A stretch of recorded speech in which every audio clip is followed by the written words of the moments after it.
Hello friends, welcome to my channel. तो आज हम बात करेंगे ये जो वैकेंसी निकली है आरआरसी यानी Railway Recruitment Cell North Central Railway में निकली हुई है एक्ट अप्रेंटिस की वैकेंसी है। यहाँ इन्होंने पोस्ट कोड बता रखे हैं कौन सी डेट को निकली है। इसकी जो ओपनिंग डेट है, मतलब आपने जो अप्लाई करना है 15 नवंबर 2023 से स्टार्ट हो चुकी है। जो इसकी लास्ट डेट रहेगी 14 दिसंबर 2023 है। यहाँ पे इन्होंने वही बता रखे हैं क्या क्या रहेगी। देन लिखे कि आपने अप्लाई करने से पहले जो भी ऑनलाइन एप्लीकेशन फॉर्म जैसे आपने सबमिट करना है, जो भी नोटिफिकेशन में इंस्ट्रक्शंस दी हुई है उन्हें अच्छे से रीड कर लेना है। जो भी डिटेल इंस्ट्रक्शंस वगैरह वो इसकी ऑफिशियली वेबसाइट से अवेलेबल है। देन क्लोजिंग डेट होने से पहले मतलब आपने इसकी ऑफिशियली वेबसाइट से जाके अप्लाई कर देना। जैसे लास्ट डेट इसकी अगर 14 नवंबर है तो 14 दिसंबर है, तो ये नहीं है कि आपने तभी अप्लाई करना है। देन जो भी कैंडिडेट्स के लिए अप्लाई कर रहा है, अगर उनके पास एक वैलिड पर्सनल ईमेल आईडी नहीं है तो उन्हें अपनी एक ईमेल आईडी क्रिएट करनी पड़ेगी और उसको मेंटेन रखना है जब तक कि आपका पूरा प्रोसेस जो है कंप्लीट नहीं हो सकता। कैंडिडेट इसकी ऑफिशियली वेबसाइट से जाके अपना ऑनलाइन एप्लीकेशन फॉर्म सबमिट कर सकते हैं। ऑनलाइन एप्लीकेशन फॉर्म ही कंसिडर किया जाएगा। इसके अलावा आपने किसी अदर मोड से अप्लाई नहीं करना है एक्ट अप्रेंटिस की वैकेंसीज के लिए। इसके लिए यहाँ पे इन्होंने बता रखा है कि आपकी क्या क्या रहेगी, वो यहाँ पे इन्होंने बता रखा है। जैसे जो एज क्राइटेरिया आपका एलिजिबिलिटी कंडीशन बता रखी है, एज आपकी जो काउंट की जाएगी 14 दिसंबर 2023 तक काउंट की जाएगी। यानी कैंडिडेट ने जो अपने 15 ईयर कंप्लीट कर लिए होनी चाहिए। उसकी जो एज है 24 साल से ज़्यादा नहीं होनी चाहिए। SC ST के लिए इन्होंने बता रखा है कि अगर आप SC ST से बिलोंग करते हैं 5 ईयर्स की रहेगी, अगर आप OBC से बिलोंग करते हैं 3 ईयर्स की रहेगी, अगर आप PWD से करते हैं तो 10 ईयर्स की रहेगी। बाकी एक्स सर्विस मैन की इन्होंने आगे बता रखी है कि उसके अकॉर्डिंग क्या क्या रहेगी। Then date of birth mention कर रखी है कि हाँ आपकी कितने कितने के बीच में। एजुकेशनल क्वालिफिकेशन ने बता रखी है आपकी जो एजुकेशन, जो भी कैंडिडेट के लिए अप्लाई करो उन्होंने SSLC या फिर मेट्रिकुलेशन या 10th एग्जामिनेशन या उसके क्लाइंट कोई भी स्टडी पास की जिसमें उनके एटलीस्ट 50% मार्क्स होने चाहिए।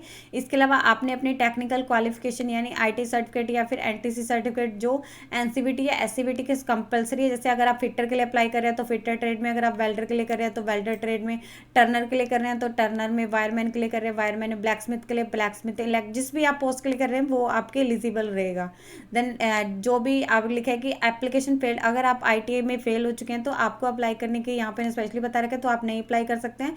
इसके अलावा इंजीनियरिंग जिन्होंने ग्रेजुएट कर रखी है, डिप्लोमा होल्डर्स हैं, वो भी इसके लिए एलिजिबल नहीं है। स्पेशली बता रखा है इन कैंडिडेट को भी अप्लाई करने के लिए जरूरत नहीं है। नंबर ऑफ वैकेंसीज बता रखी है प्रोविजनल है, डिक्रीज भी हो सकती है, इंक्रीज भी हो सकती है। इसमें जो 4% जैसे ये वैकेंसीज बता रखी हैं, 4% जो इसमें से रिजर्वेशन है वो PWD वालों के लिए और जो 3% है वो एक्स सर्विस मैन वालों के लिए। और आपको इनका बेनिफिट तभी मिलेगा अगर आपके पास रेलिवेंट सर्टिफिकेट होंगे। जैसे SC ST वालों को मिलेगा अगर उनके पास अपना कास्ट सर्टिफिकेट होगा, OBC वालों को मिलेगा अगर उसके पास OBC नॉन क्रिमिनल सर्टिफिकेट होगा।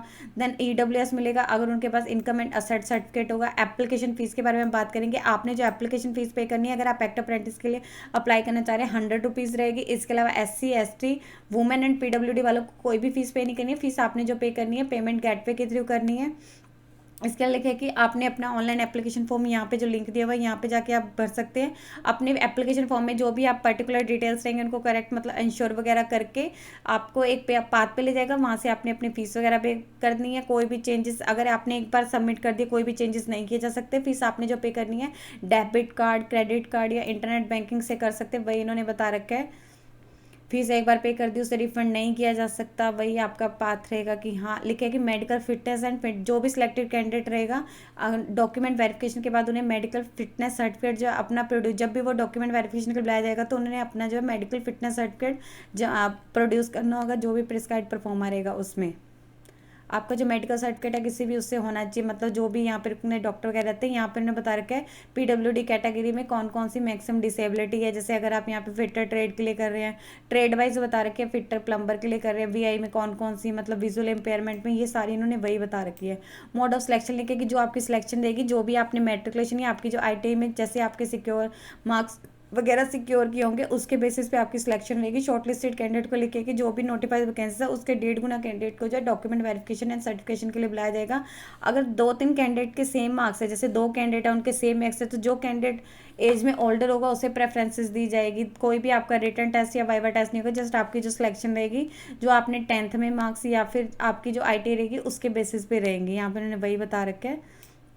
ट्रेनिंग पीरियड इन्होंने बता रखा है आपका जो ट्रेनिंग पीरियड रहेगा 1 ईयर का रहेगा। स्टाइपेंड इन्होंने बता ही दिया आपका 1 ईयर के लिए आपको दिया जाएगा। देन मोड ऑफ एप्लीकेशन आपने कैसे अप्लाई करना है, ऑनलाइन मोड से करना है। आपको अपनी पर्सनल डिटेल्स जैसे आधार नंबर ये सारी डिटेल्स आपको भरनी है। कोई जो भी आपने अपना नेम या पर्सनल डिटेल्स भरनी है उसमें कोई भी मिसमैच नहीं होना चाहिए।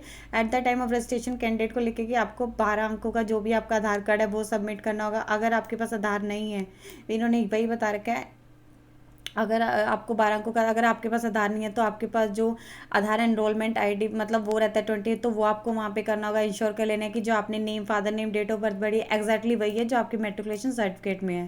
देन लिखा है कि आप वही इन्होंने बता रखे डॉक्यूमेंट कौन से अपलोड करने हैं, PDF फॉर्मेट में मुझे जो भी आपने अपलोड करने हैं उनका साइज़ है 50 से 200 के बीच। जैसे आपका 10th का सर्टिफिकेट हो गया, आपका डेट ऑफ बर्थ का सर्टिफिकेट हो गया, आपके ITI के होंगे, आपने जो NTC कोर्स किया होगा उसका हो गया, अगर आप किसी रिजर्व कैटेगरी में हो गया उसका हो गया, अगर आप डिसेबिलिटी में है तो PWD का हो गया। वही इन्होंने सर्टिफिकेट बता रखे हैं। इसके अलावा आपको अपना एक फोटोग्राफ है वो भी वहाँ पे अपलोड करना है, जिसका जो JPG एंड JPG फॉर्मेट में जिसका साइज़ है 20 से 70 के बीच होना चाहिए। आपको अपने सिग्नेचर के अपलोड करने हैं जिसका साइज़ है यहाँ पे JPG एंड JPG फॉर्मेट 20 से 30 के बीच में होना चाहिए। वही इन्होंने बता रखे वो आपको वहाँ पे अपलोड करने पड़ेंगे। इनकम्प्लीट एप्लीकेशन बता रखे अगर आपका एप्लीकेशन विदाउट सिग्नेचर अपलोड कर दी या फिर फोटोग्राफ के बिना है तो उसको यहाँ पे एक्सेप्ट, उसको रिजेक्ट कर दिया जाएगा। आपने उसमें मेंशन नहीं कर रखे, अगर आप किसी रिजर्व कैटेगरी बट आपने सर्ट तो उसको मेंशन कर दिया जाएगा। अगर आप अंडर एज ओवर तो आपके एप्लीकेशन फॉर्म को रिजेक्ट कर दिया जाएगा। ये इन्होंने बता रखा है एग्रीमेंट क्या क्या रहेगा, इंपॉर्टेंट इंस्ट्रक्शंस बता रखी है। जो भी डिसीजन रहेगा अथॉरिटी करेगा कि हाँ क्या एक्सेप्टेंस, किसका एप्लीकेशन एक्सेप्ट करना है, किसका रिजेक्ट करना है या सिलेक्शन का मोड क्या है, जो भी डिसीजन रहेगा रेलवे एडमिनिस्ट्रेशन का रहेगा। देन इन्होंने अप्लाई करने से पहले कैंडिडेट ने इंश्योर कर लेना है कि जो भी डिटेल्स वगैरह उसके मतलब ठीक है नहीं है। और जब भी आपको डॉक्यूमेंट वेरिफिकेशन के लिए आपको अपने ओरिजिनल डॉक्यूमेंट लेके आने होंगे। अगर आप नहीं लेके, अगर आप वहाँ पे प्रोड्यूस करने फेल हो जाते तो आपके एप्लीकेशन फॉर्म को रिजेक्ट कर दिया जाएगा। देन ये इन्होंने बता रखी है कौन कौन सी इसकी वैकेंसीज की डिटेल्स बता रखी है, कौन कौन सी रहेंगी। स्लॉट 2023 के लिए प्रयागराज डिवीजन में बता रखे, मैकेनिकल डिपार्टमेंट में, देन इलेक्ट्रिकल डिपार्टमेंट में बता रखी है कौन कौन सी रहेगी। देन यहाँ पे इन्होंने बता रखी है इलेक्ट्रिकल डिपार्टमेंट में झांसी डिवीज़न में। देन यहाँ पे इन्होंने बता रखी है वर्कशॉप झांसी में कौन कौन सी रहेंगी। देन ये पूरी यहाँ पे इन्होंने बता रखी है कि इसमें से भी जैसे यहाँ पे इन्होंने आगरा डिवीज़न में बता रखी है तो फिटर में टोटल इन्होंने बता रखी है 80 में 36 अनरिजर्व के 22 OBC की 12 आपकी SC के 6 आपकी ST के 4 आपकी EWS के टोटल 80 वैकेंसी है।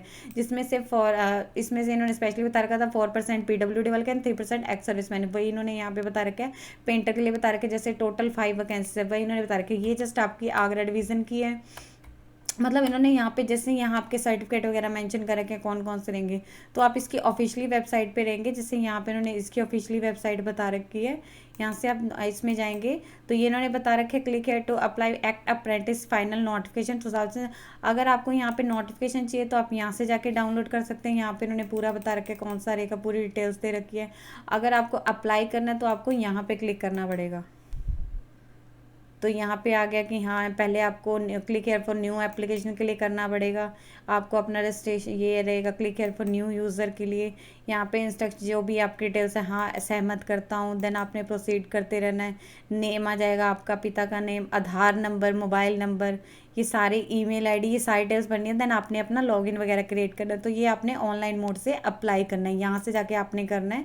यहाँ पे इन्होंने बता रखा है कि हाँ आप नोटिफिकेशन में जाएंगे, जैसे नोटिफिकेशन बता रखे हैं यहाँ से आपको आ जाएगा अप्लाई के लिए। आपको यहाँ क्लिक करना पड़ेगा। अगर आपको इसका नोटिफिकेशन चाहिए तो आपको यहाँ क्लिक करना पड़ेगा। ये इसका पाथ है।